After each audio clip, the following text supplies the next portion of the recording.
कोल्हापूर महानगरपालिकेचा सन 2025-26चा सुधारित आणि 2026-27चा नवीन अर्थसंकल्प सादर करण्यात आलाय. जवळपास 1497 कोटी रुपयांचा हा अर्थसंकल्प असून विकास कामं, महसूल वाढ आणि नागरिकांसाठी आधुनिक सुविधा यावर विशेष भर देण्यात आलाय. या अर्थसंकल्पानुसार सन 2026-27साठी महसुली जमा सुमारे 754 कोटी रुपये अपेक्षित आहे, तर खर्चही जवळपास त्याच पातळीवर ठेवण्यात आलाय.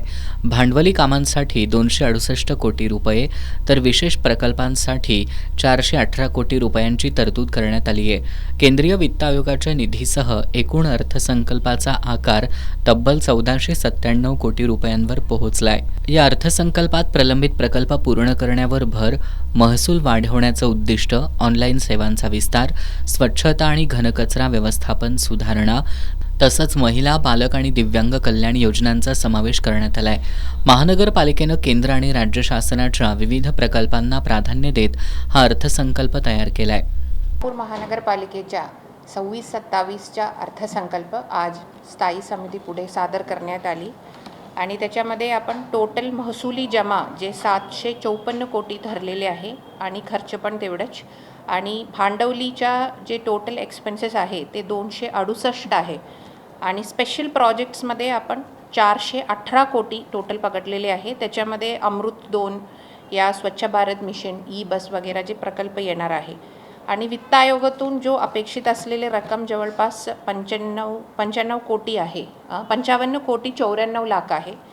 आणि हे टोटल आपण बघितले तर मागच्या वर्षापेक्षा जवळपास आपण जे 700 कोटी होते ते आता 754 कोटी झाले आणि आपला जमा पण आता आज अखेर आपला ह्या वर्षाचा जमा पण बघितले तर तो मागच्या वर्षात जे 464 होते तो आज आपण ऑलरेडी 502-503 पर्यंत केलेले आहे आणि 525 कोटी टोटल महसुली जमा आपण क्रॉस करणार आहे असं आपल्याला अपेक्षा आहे.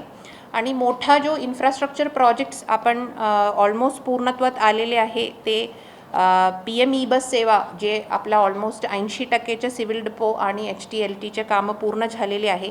केशवराव भोसले नाट्यगृहाचं पण काम आता फायनल स्टेजला आहे आणि त्यांच्या पण काही निधी आपल्याला जो 12 कोटी अगोदर होते त्याच्यासोबत आज एक 5 कोटी आपल्याला जमा झालेले आहे.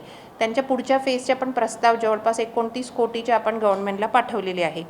तसेच जे सरस्वती टॉकीजमध्ये आपण बांधण्यात येणारा जो पार्किंगचा स्पेस आहे, जे फर्स्ट फेज पूर्ण झाले तिथे 250 गाडीच्या पार्किंगच्या क्षमता आहे आणि त्यांच्या वरच्या जे 2 फ्लोअरच्या पार्किंग आणि त्याच्यावरच्या आपल्या भक्तनिवास हे सर्वाच्या पण आपण फायनल फेजच्या काम सुरू आहे आणि एकदम फायनल फेजच्या टेंडर आज स्थायी समोर जाणार आहे.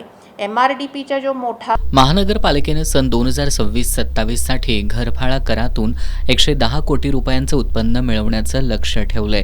त्यासाठी कर जाळ्यातील नसलेल्या मिळकती शोधून त्यांना कर प्रणालीमध्ये आणण्यावर भर दिला जाणार आहे. एकूणच महसूल वाढ आणि विकास कामांना गती देण्याचा प्रयत्न या अर्थसंकल्पातून दिसून येतोय. कोल्हापूर महानगरपालिकेचा हा अर्थसंकल्प शहराच्या विकासाला चालना देणारा ठरेल का हे पाहणं महत्त्वाचं ठरणार आहे.